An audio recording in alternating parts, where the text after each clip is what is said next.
Fergie looks and sounds like a fat. Yeah, she was a meth head. She was pretty hardcore.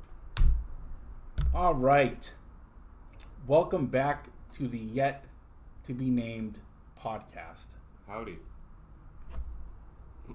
So, in our last session, we played a game. It was pretty fun. We also left a little bit of a cliffhanger. So, with that, I would like to tell you how I was tricked into going to see Pitch Perfect and how I was bamboozled by Tony. So, before I moved to California, there was this band and this song. I don't know if it was their song, if it was a cover song, whatever the case may be, but it was called It Never Rains in Southern California. That was the name of the song. Okay. By Tony. I got here. Those guys are full of shit. Yeah. I also happened to move here in like February. You know? Like 3 weeks in February. Right. Yeah. And that's what it was. It just rained and rained and rained. And I was staying in a city called Laverne, which is near La Cañada, Flint Ridge. I know exactly. And like all the shit was like the mudslides. Not really near La Cañada, but it's closer than I am now. And I had no sense of anything back then. Fair enough. You know? Fair enough. So Tony tricked me. Okay. And then a girl that I had met when I first moved out here, her and I had been talking for a bit. I met her at a baseball game. I went to a Dodgers game that April. So I've been living here for like 2 months, and she figured, oh, this guy likes baseball. He's at a Dodgers game. So she wanted to go see this movie called Pitch Perfect, and she's like, "Oh, it's like a sports themed movie. You'll love it." It's not a sports themed movie at all. She told you that? Yeah, and I believed her. She was hot. Yeah. We got there, and I started to see the people in like the crowd and like the kind of previews they're showing. I'm like, a lot of theater energy. I'm like, this fucking movie isn't about baseball at all, is it? She's like, no. I'm like, all right, touche. Good for you. What a trickster. Yeah. So anyway, Polly Firm. Did you like the movie? Billy Longhorns. No, I fucking hated it. I was just trying to get in her pants the whole time. Some good music in there. Because I'm a good guy. So we're back. Podcast does not have a name. So we are going to talk about, in my opinion, two of the best and worst dressers of all time. Best dresser, Sinbad, hands down. Yeah. Worst dresser, Hillary Clinton. Yeah. So what do you think has had more of an impact, like a generational popular culture impact on people? Sinbad's colorful tracksuits? Mm-hmm. With that personality, just as loud as the clothes? Yeah. Or the undefining pantsuit of Hillary Clinton with the mullet? Yeah. And she's a made guy, let's just be honest. Yeah. So what do you think? Who wins here? Like, is it Hillary or is it Sinbad? Well, I think we're dealing with a comet. Yeah. Shooting star. Yeah. Versus like the moon. Right. Just all right. around. Just dark, desolate. Just a little reflects the light of others. Right. But doesn't really. But she's had people killed. Is that a man on the moon? We don't know. Hillary's had people killed. Yeah. She's a fucking made guy. By policy or by by way of the by gun. her own by hand. way of the policy or by way of the gun. Yeah. So I think Sinbad had he registered more on the Richter scale. But then the earthquake subsided. Yeah. And then Hillary is just ebbing and flowing, right. Changing the oceans, right. Day by night. I think that her meteor or asteroid, I should say, got bigger and more volatile when she lost to Donald Trump. Yeah, someone should be keeping tabs on what she's up to right now because that one probably stung. Right, and the thing with Sinbad is like he's such a fucking ridiculous person. Like my sister and Sinbad. So do I. My sister Love and him. I, we would watch. Some families, they have their Christmas movies and stuff or whatever. We would always watch Jingle All the Way. And fucking the combination of the character that Sinbad played and the character that fucking Arnold played, combined with the great late Phil Hartman. I mean, it was just like fucking hilarious. I was a little kid. Like when I first watched that, and even now as an adult, grown, I'm a human adult. You are. It's still fucking funny. it's still just fucking hilarious. Like that and Bad Santa. Yeah. Are the two greatest Christmas movies of all time, Right. dude. You Well, know? Sinbad was clean too. You know how much harder that is, like to work. Yeah, that's right. As Yep. a clean comedian. That's why I have so much respect for Jerry Seinfeld. Yeah. You know, comedians have said it. Like I've never worked clean. Even when I did stand up, I was not a clean comic. Brian Regan. Yeah, These yeah, guys. and like, fuck, what's his name? Yeah, that dude is like so, and they're so angry underneath everything. Yeah, dude. Like you look at, It's you look very at, thinly yeah, veiled. you look at Jerry Seinfeld. That's a dude that just like fucking is he has like disdain and like resentment for like so much stuff, and he can present it in a clean way. Well, that's the thing about that's where his genius comes in is taking a foul mood or attitude Right. that I'm everyone deals with on a daily basis, right? All those little picadillos and idiosyncrasies. And he just slightly, that's what a good comedian does, but he turns it just 5 degrees and then has his own riff on it, but then to work clean on top of it is pretty, well, he's Jerry Seinfeld. Yeah. You know what else I love? Larry David's pretty damn good. Larry David. Those two. The combination of those two. Yeah. Like the two most neurotic people got together and made a TV show, and what do you know? Yeah. You know? Yeah. It's still steeped in pop culture today. Like I could be in a random group of people or like at something like, let's say with my girlfriend and I, like her graduation party. I didn't know anybody there except her and her family. I don't know like any of these people. Like I managed to like avoid like the double date or like any of that stuff. And a lot of that had to do with COVID. Our relationship started like just a few months before COVID.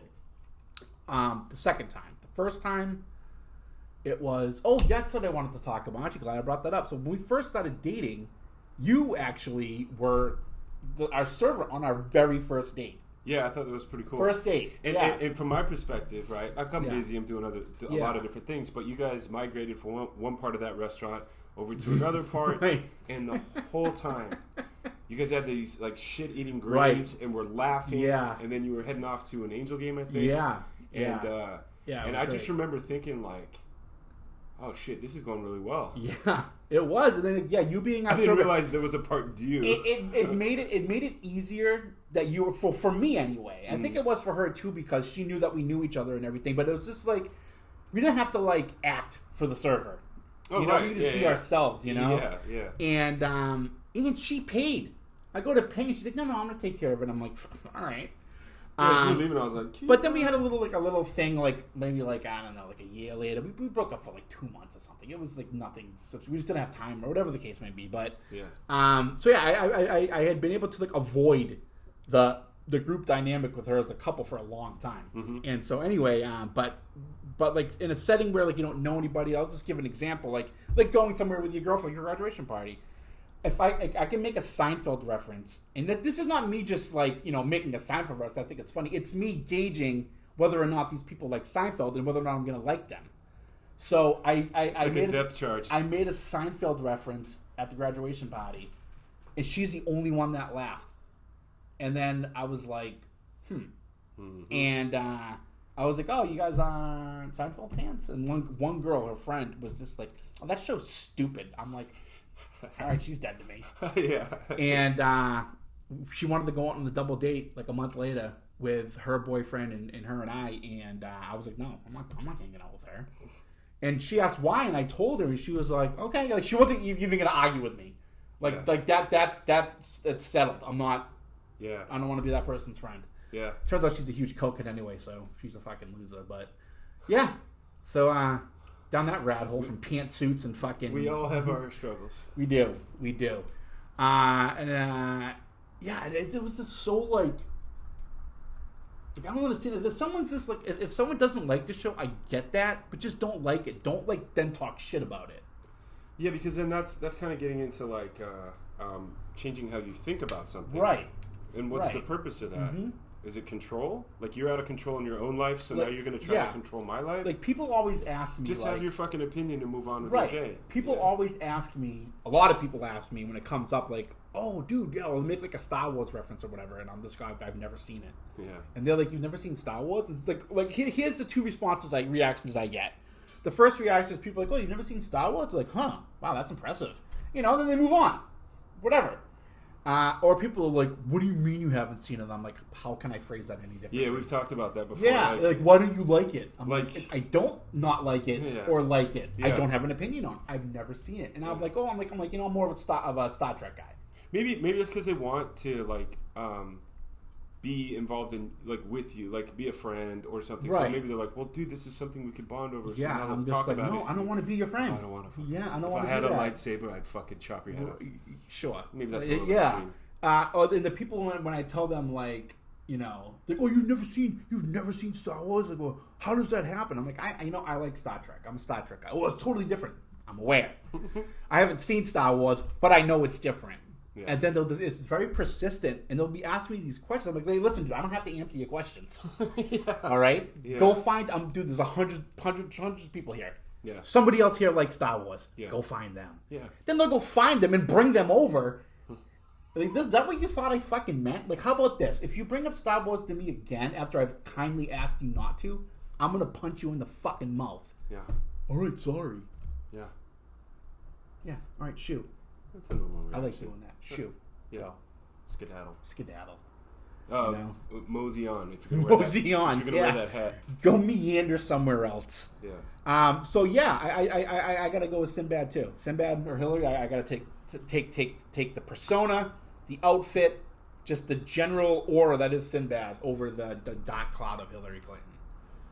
And now I want to talk about sex in places like in a circus, Mm-hmm. a jail cell, an Armageddon bunker where people are like preparing for the Holocaust.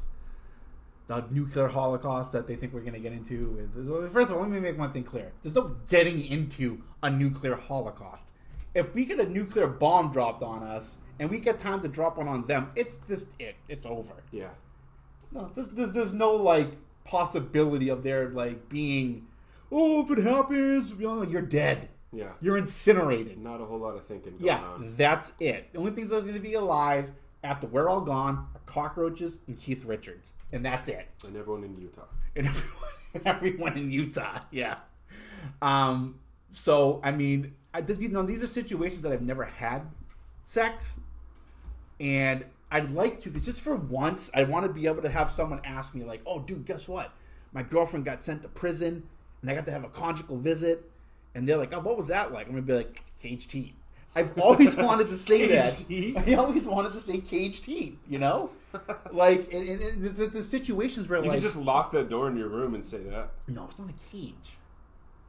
If you lock the door. That's just normal sex. Yeah, you're right. It's a bed. I don't want a bed. I need, like, a cot. Or, like, a lion cage in the circus, Or, like, a fucking safe shelter. Like a safe... What was that movie by the dude, David Fincher? With a Panic Room. Oh, Panic, that's caged heat. Yeah. That is caged heat. All brother. caged up. Yeah. Um, Knowing that this may be the last time you get to have that could sex. also happen in a nuclear Armageddon. Yeah. Because you're in the safe house, in the bunker. The bunker, yeah. So Like, what do you think Hitler was doing down there with the Eva Braun and all that meth? Meth. Yeah. Caged heat, dude. He was writing his memoirs, I guess. I don't know. He was getting I took those wet. three as different, like prison or jail. I took that as like the last place I'd want to have sex because Conjugal caged heat. Well, I wasn't even thinking conjugal. I was thinking who's in prison, other dudes. Oh, you were thinking like. I was like that's not on my list. You know what I mean? Yeah, like, you were thinking that survival of the fittest kind of man on man caged heat. Yeah, don't want that. No, of course not. I was thinking of we said circus. I was at Knott's Berry Farm once, and I almost put that as your favorite destination spot. Yeah. Well, it's okay, but I was at Knott's, and they closed down some of the games and things like that. I've never been. Okay, well they have the games. Any kind of standard amusement. Yeah, like any carnival Right, type right. games, and they have these tents that go all the way down to the ground. And they zip. Oh yeah. I know what you're talking about. So I was with a lovely, like at a circus. Exactly. Yeah. Okay. So I'm with a lovely lady, Mm-hmm. and I realized we're sort of on our own. So I unzip it. We sneak under the I thought tent. you meant your. No. Well, that happened, but in the meantime, first step one, Yeah. I unzipped the tent and we climbed in there and then zipped it down, And then it was kind of rad because we could hear everyone outside. Yeah. What if they were like bug bombing it? No, they was just closing up for the night. I don't think they bug bomb shit when people are walking through the amusement But you park. said it was closed off. It's just a tent, like... That's what they do. They tent. No, yeah. That's true. For a house... Just give me this one and we're never going to get past it. I would never walk into a house that's been tented. However, knock the milk bottles off the pedestal game, I'll walk into that tent. Because they close up shop at dark. So this lovely young lady and you... Yeah, it was wonderful. Zip up, crawl in, zip down. Zip down, okay. And then we had a great time. And it was so rad because no one could see us. Mm-hmm. But we could hear everyone. Yeah, go on. I'm listening. And so that would be on the top of my list because that was fun. How long ago was this? Oh, a while back. Yeah. That's kind of more like a closed off kind of heat. Yeah. Yeah. Like they like that the kind of sex that's good because it's always kind of in the back of your mind the fear you're gonna get caught. Mm-hmm. But who's gonna unzip a tent? It's already been zipped. Yeah, well, that's true. Yeah. Could have been someone sleeping in there. Yeah. Jake, we're all closed up and we're going tent. Get all fucked up. My time. Yeah. We're in a hat like this probably. Tent time. But like not as, classy as this. My buddy and I went to the St. Bruno Carnival. Where's that? I was in where I grew up. And the Catholic churches have these carnivals. Oh, like Maria Rigetti's or whatever it's called. Maria Rigetti's over in Long Beach. Yeah. Yeah, okay. So we go and my buddy and I get right to the front of the line for the tilt-a-wheel or whatever. And the guy puts across the chain and goes, 1 second, it's dinner break. And then he walks underneath the ride and crouches down like a little raccoon, washing his hands in a stream. Pulls out a whole cherry pie that he got from the Vons, which was like 2 blocks away. Yeah. And so he's like crouching down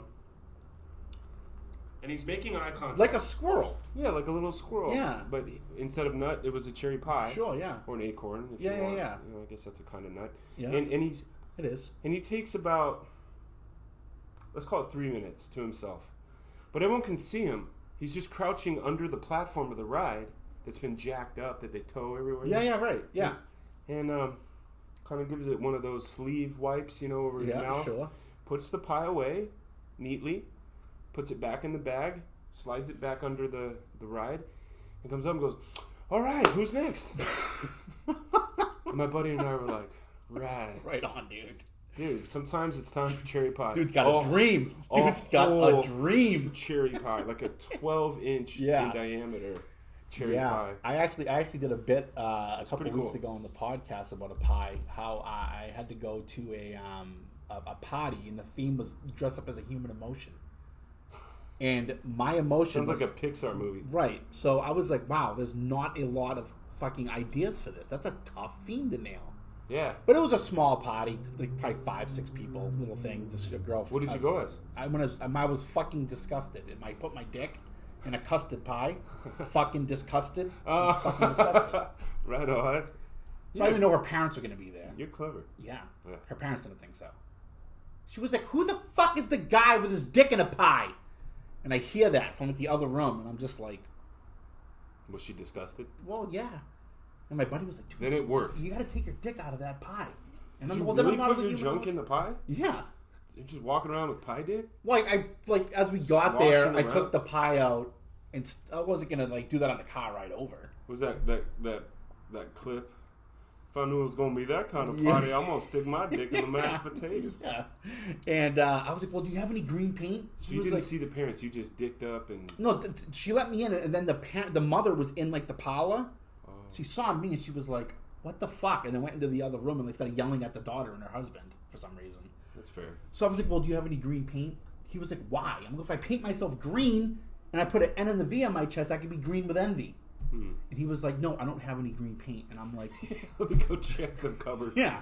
So basically I went to the bathroom, threw the pie away, washed my dick off. Then I got shit because well, no, you're ruining the theme of the party. I'm like, I had a theme.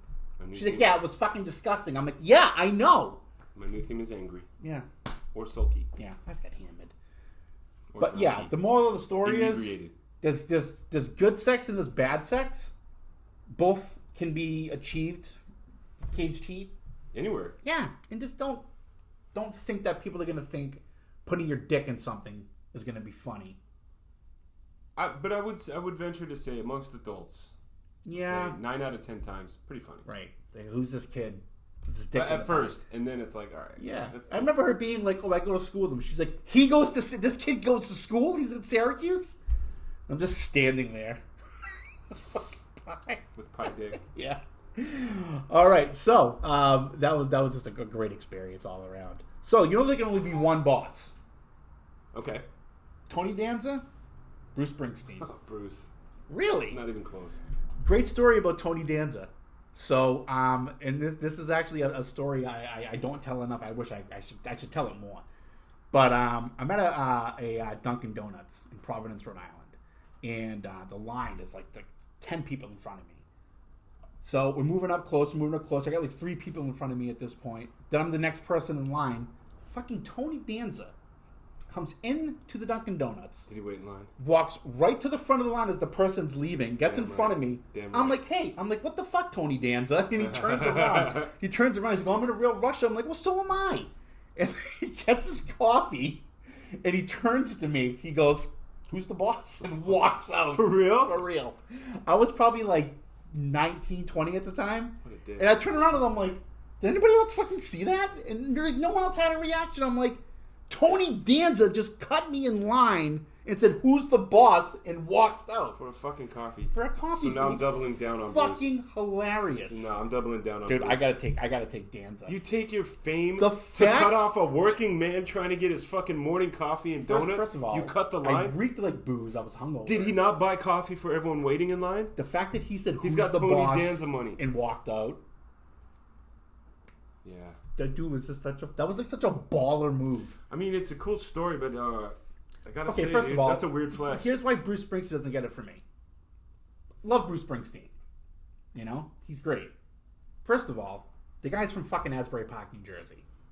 We all know you love New Jersey. Don't trust him. Secondly, the guy had the first in-person concert in New York, like post-COVID. He was the first person to do it. Yeah. Everyone thinks there's going to be up there with his band. It was just him and his fucking guitar. And it's just like, come on, dude. If you're going to do the first show... He was socially distancing. Bring the E Street Band with you. Bring Ronnie Van Zant. Yeah. Come on, dude. Yeah. Bring Charlie. Fucking come on. You gotta let's think about like what the people... Give the people what they want. Tony Danza gives the people what they want. And that's a fucking funny story to tell your friends. Okay, that is a good story. And I didn't realize you had a caveat there, which is that you got... Fucking cut off for coffee at Dunkin' Donuts in Providence. I got to say, but what the fuck, Tony Danza? Okay, and you got to say who's the boss. Okay, many points for that. But Bruce, for 50 years, has been actually creating, and he's not my favorite artist or anything, but he's been creating and adding to people's lives that way. He's from Asbury Park, New Jersey. That is the I've never worst been there. place I don't to know. live in New Jersey. I don't know. Sure. I don't know. I've never been there. Look it up. No, that's okay. I'm going to read it to you. Well, 50 years, though. He's been adding. Wait, I think it's enough He was already. he was in High Fidelity. He made some great cameos there. High Fidelity is a great movie. He did the soundtrack for Philadelphia. Coffee. Turn. Yeah. Who's the boss? Out. Yeah, that's like a one-off. It's like great. Tony really hit his stride in the 80s. But meanwhile, Bruce have you heard had him? a fucking album with a flag hanging out of his... the hat hanging Born out to of his... Run, yeah, I know. Yeah.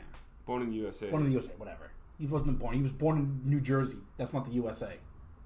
It's in the United States of America. We don't consider in that fact, to be one part of the the country. 50 No. United States. I bet if I do a running survey, people will ask, is Asbury Park, New Jersey... So we're talking about impact. We're talking about the guys Preference. from New Jersey. Okay, where's Tony Danza from? Nope, don't Google. I don't know, but I know it's not New Jersey. He's probably from like his own planet. So Yeah, he's an alien? dude. He's fucking a G. The fact that he did that, But all his lines, except for that fun one to you, all his lines were written for him. yeah. See, Bruce is out there writing lines. yeah, actually, you know that And there's probably like so many people he did named a whole Bruce album in that part of the world. of all cover songs, and it wasn't even good. Don't get me wrong. I like Bruce Springsteen. I just don't think that it needs to. He's from Brooklyn. Fuck yeah. Yeah, I probably could have guessed that. And what about Taxi? It was a great show that other people wrote his lines for him. Who's the boss, bitch? Oh. And he cut. What year was this when he cut you off? Playing off that late '80s "Who's the boss" line. Come on, dude. He's the No, best. come on, Angels really? in the outfield. He's just fucking everything that guy's in. Remember his talk show? His talk show, the guy was so out of his fucking mind. Like, he'd be talking to the guest, and he like wouldn't even be listening. He'd be like interacting with the crowd. He'd like ask the guy a question that sounded like talking to the crowd. The guy's just sitting there like, what the fuck? Dude, you're just like continuing to cement Right. my foundation here on this. Fucking one. who's the boss? Well, agree to disagree. Let's see. We have different bosses. Let's say that. He fucking challenged fucking Danica Patrick to an IndyCar race. I'm still relevant. Please notice me. Notice Oh, me. he's so good. God bless him. I don't wish ill will on anyone. He was a boxer too. He was fucking wow. Flyweight.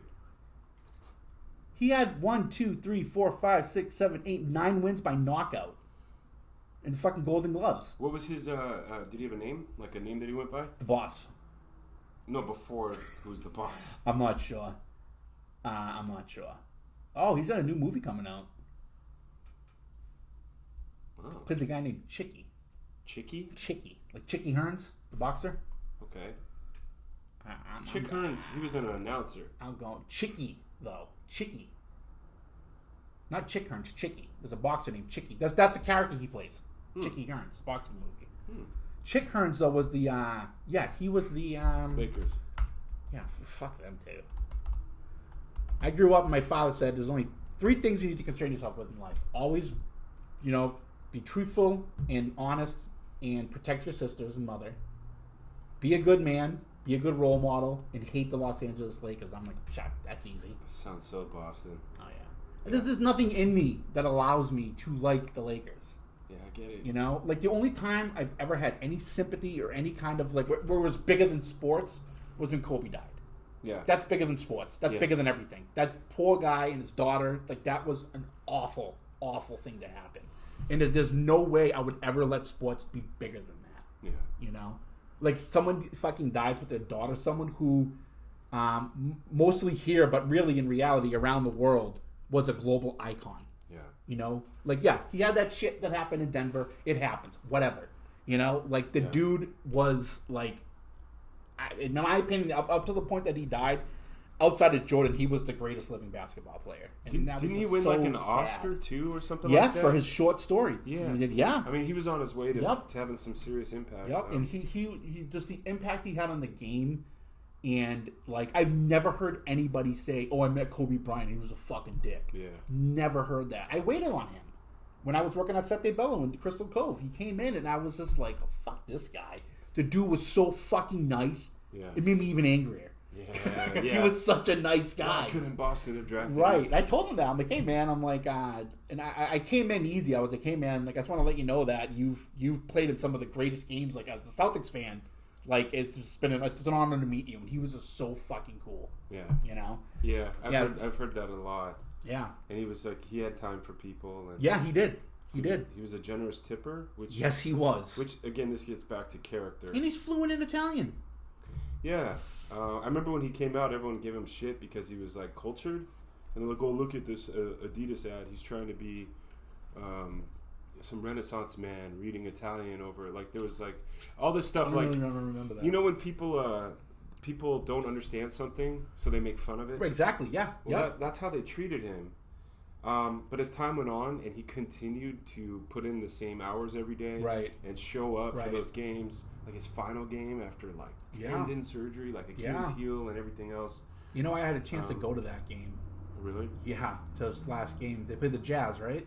The Jazz? I don't remember. Yeah, well, a friend of mine. I want to say Kings, but I don't remember. He owns this company called Just Off Melrose, and he provides all the bread for all the casinos out in the desert. Mm-hmm. So he's well off. Mm-hmm. And I knew his daughter. Him and I became friends.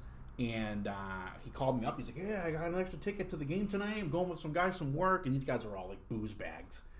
And I couldn't go because I had a class And so I was taking classes at Long Beach State, and I had to go because it was a midterm. I'm like, oh, fuck, I can't. Yeah, you got to show up. Yeah, and so I was bummed out, but he went and he had a great time. And yeah, I mean, I have nothing against Kobe Bryant. I do hate the Lakers. I do. I fuck the Lakers. And their bullshit championships, like that one they brought over when they were the Minneapolis Lakers from the ABA. They're counting that as a championship. A bunch of fucking dickheads. And they won during COVID. Big fucking deal. Fuck you. Fuck LeBron James. Fuck that franchise. Fuck Jerry Buss. Fuck his daughter. Fuck that whole fucking place.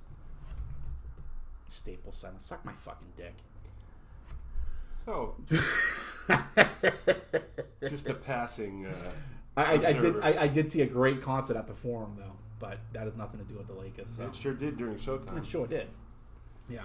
And I think it was. I think it You know was what's also cool bad. about, you know what's cool about Showtime? Like in the '80s, like great rivalries with the Celtics. Some of the best games ever. Yeah, because everyone stayed on the same team back then, so that was kind of cool. Yeah. And that's what I also respect about Kobe. Yeah, he stayed with the Lakers his whole career. That's right. And he could have got more money elsewhere, but they knew where their bread was buttered, dude. Like, yeah. In fact, actually, I knew a he guy. won that I knew a guy that was 2010 one of the championship on his own. helicopter. Yeah, Yeah. I knew one of the guys that was a helicopter pilot that would fly him from John Wayne up to the Staples. Is it the same guy, the actor? No, okay. no. But he worked for the same company. Yeah. Well, they used a few different companies, but he was one of them.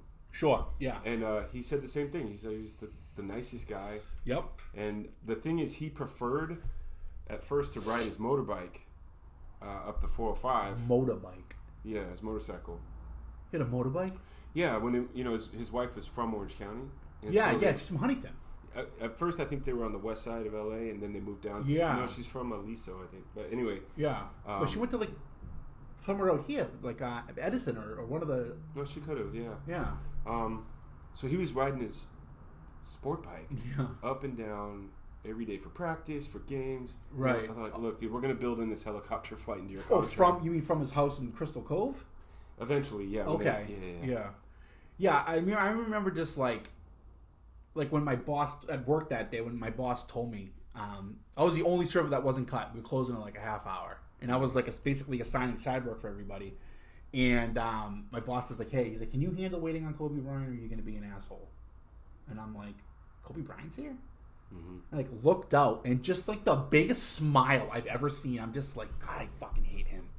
And my boss was like, I'm like, yeah, it'll be fine. Yeah. He's like, you're on a short leash. Yeah. So I went over there and like introduced myself to him. The dude was just so fucking kind, down to earth. Yeah. His wife was just fucking stunning. You know, Yeah. I'm just like standing there and I'm just like talking to him, and I wanted to say to him like, dude, it's so hard to hate you. It's so hard to fucking hate you. Yeah. And yeah, and it was just a great experience getting to meet him and see that, you know, how human he was, you know. And he left a legacy. It was Yeah. short, but man, impactful. yeah, it was a short legacy, and It'll live he on. had so much more to contribute, not only to the world of basketball, but just to the world in general. Well, like the way he prepared for his profession, that can be transferred to anyone Yeah. doing anything, Yep. anywhere. Yep. Like he had 4:30 on his shoes because that's when he would wake up and go to the gym every morning. Yeah. Even if he got home from I didn't Staples know at that. 1 a.m., Wow. he'd wake up and go work out and get that in. Yep. And then, I mean, Just an unbelievable work ethic, and that's how those guys deserve to be celebrated for those because like no one chooses how they're born, right. well, how you look, the color Right. of your eyes, Right. the family you're born into, but what do you do with that life you've been given? Right. Yeah, you play with the hands you're dealt, and you make the best of it. And yeah, I see that same work ethic in that same like from a side because Kobe was very intelligent, and that same like intelligence, like I see that in Jaylen Brown, the fucking wingman for the Celtics. Just like he was he did a commencement speech at Harvard, the education school, and they graduated a couple years ago. And I listened to it, and I was just like, holy shit! Like this dude is fucking brilliant, and he has that same kind of work ethic. And I'm just really glad he's with the Celtics. You know, cool. I don't know enough about him. I'll check him out. yeah, Jaylen Brown, dude, Yeah. he's fucking great. But yeah, Kobe will definitely be missed. That was just very, very sad. I remember the next day too. It was like gloom. Well, that day actually was like gloomy and overcast, and there was just like a sadness in the air. around here. Yeah, I had you just know? flown back into town. Yeah. And the buddy I was visiting, he and I were together at a bar in Newport the day he scored his 82 points. Yeah. We were together. Against you talk about the game against the Nuggets? Yeah. Yeah. And then so we're there, and then we were also at a place together when they won their championship. Actually, I think against your Celtics. In 2008 they lost. 2010 they won. Yeah. Yeah. And so Kobe had been like our, for as much basketball that I don't watch, the Lakers are my team. Yeah, sure, yeah. Growing up here with Magic Johnson was my they hero. got to be out here, yeah. Yeah, Magic specifically, but and Kareem, who's a quiet professional, all-time leading scorer, and nobody knows the sound of his voice. I know. I know. And he put in a full 4 years at undergrad before he went into the pros. Yeah. Unlike these one and doners. Hey, Kobe went straight from high school. That was before they put that rule in. Exactly. Yeah. So anyway, Kobe was a big deal, and he texted me like right when I landed. Kobe? For me and my buddy, he was a big deal. Oh, I think that Kobe texted you. No. Wow. No, my buddy. I heard this story before. My buddy, and my buddy goes like this, bro. 2020 is kind of off to a weird start, and then of course like a month and a half later, COVID, and everything else. And thank God I was sober, not because of Kobe's death, but it starts to highlight certain things that we weren't present for, right, or prepared for, when we were drinking. Yeah, no fucking game plan, dude, for life. Right, just freewheeling, bro. Right. Blaring Led Zeppelin, foot on, like, can you imagine blindfolded flying down the road? What this pandemic would have been like for people like us had we not been sober? Yeah, it's hard to tell, but I honestly feel like I'd be dead or I would have just all you just could because do. What are you gonna do, dude? You can get anything you need delivered. Yeah. During COVID. Yeah. Fucking do. Why wouldn't I have drunk myself to death? I just drunk so much that and we weren't even allowed to check in with family if we were quarantining and things, and yeah. I mean, it was just check we virtually, but nobody's coming over to like sit on the front stoop, or at least my family, we didn't do that, and just like distance and hang out and stuff. So it was just kind of like it was hard to get to meetings. Zoom was better than nothing for sure. Yeah, absolutely. But at the same time, because there was those sect of people. If I was still drinking, dude. Yeah, bad. And there was those groups of people that like refused to do Zoom. Well, it's stupid. Oh, it's not the same. And you could tell who those people were when the meeting started opening back up, because they've been dry or they've gone out. Yeah. My thinking was, you know what, man, I am going to do whatever I can to stay connected. Yeah. Because I this is yeah, and it's too risky. You turned me on to some meetings too that were online, and you started one. Yeah. Right. Yeah. Dude, God willing, someday, 50 years from now, 40, I don't know, I treated my body pretty bad. Let's call it a cool 35. Yeah. You and I are talking, and we're helping the next generation realize that if you can get through a pandemic, the economy doing what it was doing, and everything else sober, and stay sober. Right. And even if you fall off, realize like there's always a welcoming hand to welcome you back. Sure. And get back on that. Yep. Get back on that horse and nod your hat there. And that was always the thing for me that like gave me comfort that this thing works, was like you walk into a room and people say welcome. Like I have walked in a room, someone say welcome to me. Like they like, what the fuck do you want? Right. Yeah. Right. Like what are you doing here, dude? Dude, this deal gave me a playbook for life that I don't always like the play that's called, but I have a fucking play to call. Well, as long as Tom Brady's the quarterback, you're gonna win. Yeah. Is that your higher power? No, he is a fucking. Just I don't know, dude. I've guessed, stopped guessing, like figuring out what he is. Like 44 years old, leaves the Patriots, wins a Super Bowl with a team that's garbage. I just hope he doesn't get seriously hurt. Like he won't. Well, okay, Brett Favre, my favorite player of all time. He had a career year the year before he retired. Yeah. And he said on his final throw, he could still huck the ball 70 yards, 65, 70 yards, right? Yep. With pace. Right, but he didn't. But then what happened is he got hit. Yeah. And he hit his right, back of his head on the turf. Against the Raiders. Yeah. Yeah. And after that, he said he realized that physically he could still do the job at a freaking superior level, But the beating his body had taken through the years. Here's where I think the difference is. He's like, I got to hang this up, dude. I don't know where I parked my car. I don't know what I ate for breakfast. Yeah, exactly. The way that Tom Brady went about his training, and which other quarterbacks haven't done, is his brain food. Like his mind is sharp. Like it's not like he hasn't had concussions. Like his diet, the way just the things he does. Yeah. He feeds his soul and his body just the way he does his mind. Another Kobe Bryant type. Yeah, exactly. Or what's his fucking or MJ, like Jordan. Yeah. Dude, like Jordan just found a way to win. Yeah. Like that dude, like fucking I don't know, dude. It's just Brady, Jordan, Kobe, like these athletes, like Gretzky. Jordan was the greatest of all time, but he would probably be my least favorite. Fuck. What? Yeah, what are you saying? Okay, Larry Bird. I was saying Jordan. Yeah, that's right. Jordan was the greatest of all time, but he'd be like the one I wouldn't necessarily want to hang out with, and all those people. Oh, I would love to hang out with Jordan. Like, smoking cigars, playing golf. You're like taking a piss, and he's like, "I'm doing it from 6 feet away." Yeah, exactly. He's like, "Fuck." Bro. I love that. Just take a day off. I love that. Yeah.